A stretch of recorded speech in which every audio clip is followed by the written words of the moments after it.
राधे राधे दोस्तों, श्री गणेशाय नमः। आज मैं अब आपको श्री सत्यनारायण व्रत का द्वितीय अध्याय सुनाने वाली हूँ। ये अध्याय इस प्रकार है। सुत जी बोलते हैं, हे ऋषि, जिसने पहले समय में इस व्रत को किया और उसका इतिहास कहो, ध्यान से सुनो।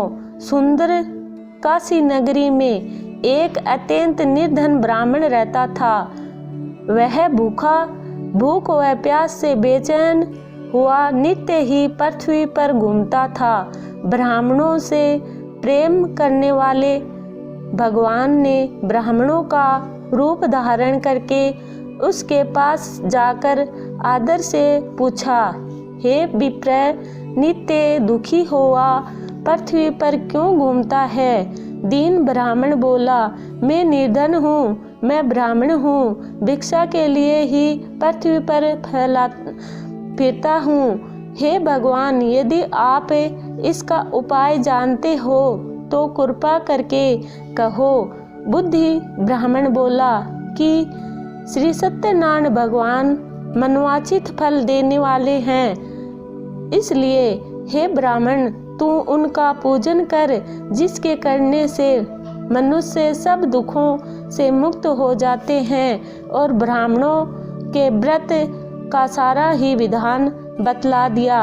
बूढ़े ब्राह्मण का रूप धारण करने वाले श्री सत्यनारायण भगवान अंतर ध्यान हो गए, जिसके व्रत को बुद्धि ब्राह्मण ने बलवान बतलाया।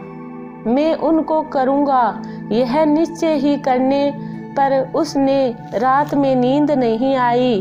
वह सवेरे उठ श्री सत्यनारायण भगवान के व्रत का निश्चय कर भिक्षा के लिए चला।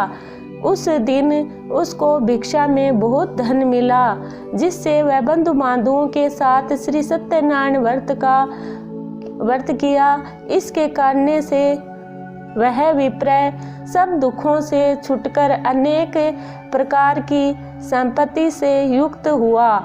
उस समय से वह विप्र हर माह व्रत करने लगा। इस तरह श्री सत्यनारायण भगवान के व्रत को जो करेगा वह सब पापों से छूटकर मोक्ष प्राप्त होगा। आगे जो पृथ्वी पर श्री सत्यनारायण भगवान का व्रत करेगा वह मनुष्य सब दुखों से छूट जाएगा। इस तरह नारद जी ने श्री सत्यनारायण का कहा हुआ यह व्रत मैंने तुम्हें कहा है। विप्रो, मैं अब क्या कहूँ? ऋषि बोले, हे मुनि, संसार में उस प्रिय से सुनकर और किस किस ने यह व्रत किया और किसने यह व्रत सुनाया, इसके लिए हमारे मन में श्रद्धा है। सुत जी बोले, हे मुनियों, जिसने यह व्रत किया और वह सब सुनो।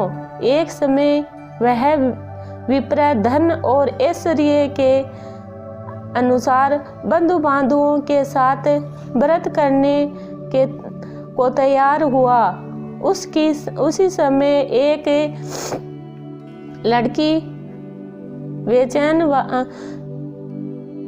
और एक लकड़ी बेचने वाला बूढ़ा आदमी आया और वह बाहर लकड़ी रखकर वह विप्र के मकान में गया। प्यास से दुखी लकड़हारा उनको व्रत करते हुए देखकर विप्र को नमस्कार करने लगा और कहने लगा कि आप यह क्या कर रहे हो और इसके करने से क्या फल मिलता है? कृपया मुझे ही कहो।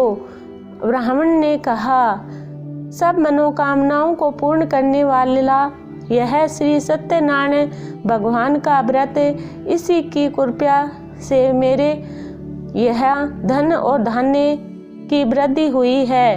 विप्र से इस प्रकार के बारे में जानकर वह लकड़हारा बहुत प्रसन्न हुआ और चरणामत ले और प्रसाद खाने के बाद में अपने घर को गया और घर लकड़हारे ने अपने मन ही मन इस प्रकार संकल्प किया कि आज ग्राम में लकड़ी बेचकर जो पैसे मिलेंगे उसकी श्री सत्यनारायण भगवान का उत्तम व्रत करूँगा।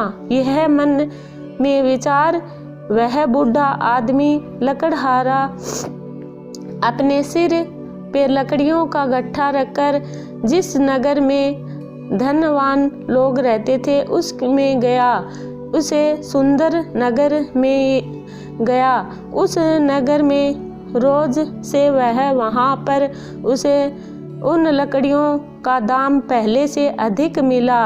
वह बूढ़ा लकड़हारा दाम ले और अति प्रसन्न होकर पके केले की फली और शक्कर, दूध, दही, गेहूँ, चूर्ण इति श्री सत्यनारायण भगवान के व्रत की कुल सामग्रियाँ व केले अपने घर लेकर अपने घर गया। फिर अपने भाई बंधु बांधवों को बुलाकर विधि विधान के साथ सत्यनारायण व्रत की पूजा की और व्रत किया।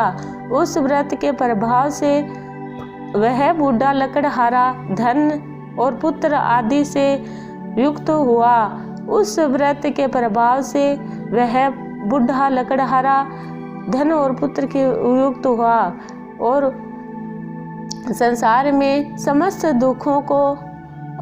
सुखों को भोगकर वैकुंठ को चला गया। इति श्री सत्यनारायण भगवान का द्वितीय अध्याय पूरा हुआ।